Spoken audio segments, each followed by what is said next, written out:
আসসালামু আলাইকুম বন্ধুরা, কেমন আছেন আপনারা? আশা করি সবাই ভালো আছেন। আলহামদুলিল্লাহ আমি ভালো আছি। আবার একটি নতুন ভিডিও নিয়ে আপনাদের সঙ্গে চলে এসেছি মিজানুর রহমান আজারির ওয়াজ। আপনারা যারা যারা মিজানুর রহমান আজারির ওয়াজ শুনতে ভালোবাসেন তারা ফুল ভিডিওটি দেখতে থাকেন, আশা করি ভালো লাগবে। যারা ভাগে কোরবানি দেয় বেশিরভাগ ক্ষেত্রেই তাদের কোরবানি বাতিল হয়ে যায়, সওয়াব বাতিল হয়ে যায়। যারাই ভাগে কোরবানি দেন আমি সবাইকে বিনীত আবদার রাখছি, প্রিয় ভাইয়েরা প্লিজ মেহেরবানি করে 5টা বিষয়ে খেয়াল রাখবেন ভাগে কোরবানি দেওয়ার সময়। যদি এই 5টা বিষয়ে খেয়াল না রাখেন আপনার কোরবানি বাতিল হতে পারে, সওয়াব নষ্ট হতে পারে, আপনার এই শ্রম, আপনার এই অর্থ, আপনার এই নিয়াত, আপনার এই আমল সবকিছু বরবাদ হতে পারে। জাস্ট 5টা বিষয় খেয়াল রাখবেন, আপনার কোরবানি কবুল করতে পারে একজন। বলেন সবাই, তিনি কে? আল্লাহ। 1 নাম্বার, যারা 7 জন মিলে শেয়ারে কোরবানি দিচ্ছেন, খেয়াল রাখবেন ভাগে কোরবানি দেওয়ার ক্ষেত্রে সকলের নিয়ত সহি আছে কিনা। কারণ আর নিয়তুল ফাসেদা, প্রথম ব্যাপারটাই হচ্ছে এরকম। আর নিয়তুল ফাসেদা, যদি কোনো একজন ব্যক্তির নিয়ত খারাপ হয়, অর্থাৎ 7 জনের মাঝে একজনের নিয়ত হচ্ছে শুধু গোস্ত খাবো, জাস্ট গোস্ত খাবো, এটাই তার ইন্টেনশন, তবে আপনাদের কোরবানি বাতিল হওয়ার সম্ভাবনা অনেক বেশি। কারণ হাদিসে আসছে ইন্নামাল আমালু বিন্নিয়াত, প্রত্যেকটা আমলের সওয়াব কি হবে, কেমন হবে, it's based on your intention. নিয়ত ভালো তো সওয়াব আছে, নিয়ত খারাপ তো আমলে কোনো সওয়াব নাই। এই জন্য খেয়াল রাখবেন আর নিয়তুল ফাসেদা, কোনো ব্যক্তির নিয়ত খারাপ আছে কিনা। রাজি আছেন তো ইনশাআল্লাহ? 2 নাম্বার, আর রিজকুল হারাম। 7 জন মিলে কোরবানি দিচ্ছেন, কিন্তু খেয়াল রাখবেন যে কোনো একজন ব্যক্তির ইনকামটা হারাম আছে কিনা। মনে করেন 7 জনের মাঝে একজন ইনকাম হচ্ছে ঘুষের ইনকাম, কারো ইনকাম সুদের ইনকাম, কারো ইনকাম জুয়ার ইনকাম, কারো ইনকাম চাঁদার ইনকাম। অর্থাৎ 7 জনের মাঝে যদি জাস্ট অন পার্সন এমন হয় যার নিয়তটা সহিনা এবং তার ইনকামটা হারাম, এমন কোনো ব্যক্তি যদি হয়, তার জন্য সবার কোরবানি বাতিল হয়ে যাবে। ঠিক কিনা বলেন? এবং হাদিসে আসছে আল্লাহর হাবিব বলেছেন ইন্নাল্লাহা তাইয়িবুন লা ইয়াকবালু ইল্লা তাইয়িবান, আল্লাহ নিজেও পবিত্র, আল্লাহ যা কবুল করে তাও পবিত্র। ঠিক কিনা বলেন?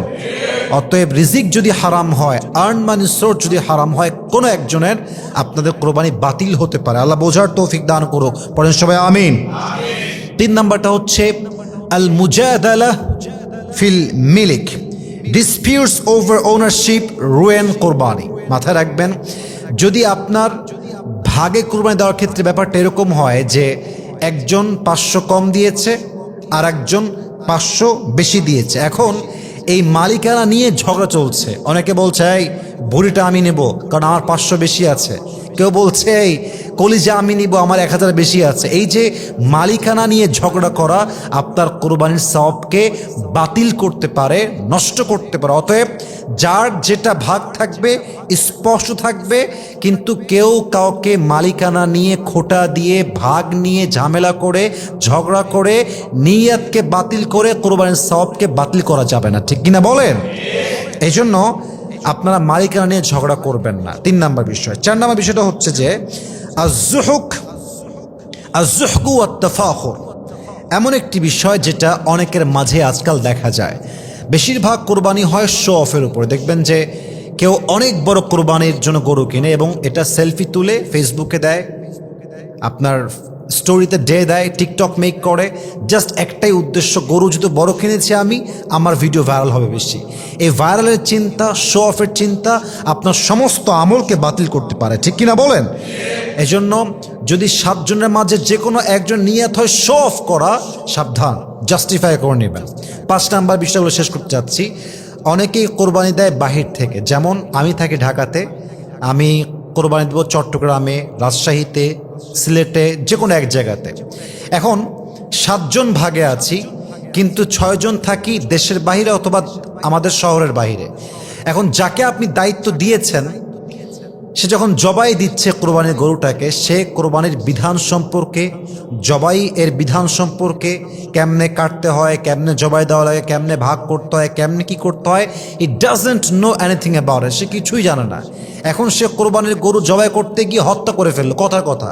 এখন একজনের মিস্টেকের জন্য, বিধান না জানার জন্য 7 জনের কোরবানি বাতিল হয়ে যাবে। ঠিক কিনা বলেন?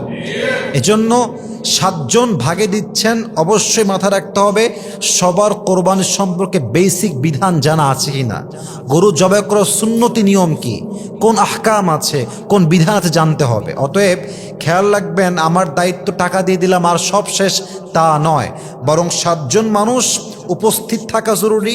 যদি উপস্থিত নাও থাকতে পারেন, এটা মাথায় রাখতে হবে যে আমার যেই ভাগের কোরবানি দেওয়া হচ্ছে, গরু হোক ছাগল হোক, হোয়াট এভার ইট ইজ, গরু ছাড়া তো আপনার 7 ভাগ হবেই না।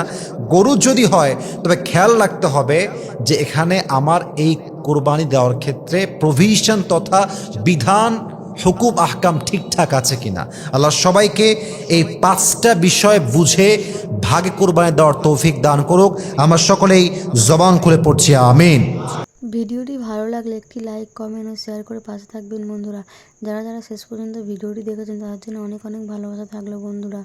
আরও নতুন নতুন ভিডিও পেতে চ্যানেলটিকে সাবস্ক্রাইব করে পাশে থাকবেন বন্ধুরা। ভালো থাকবেন, ধন্যবাদ।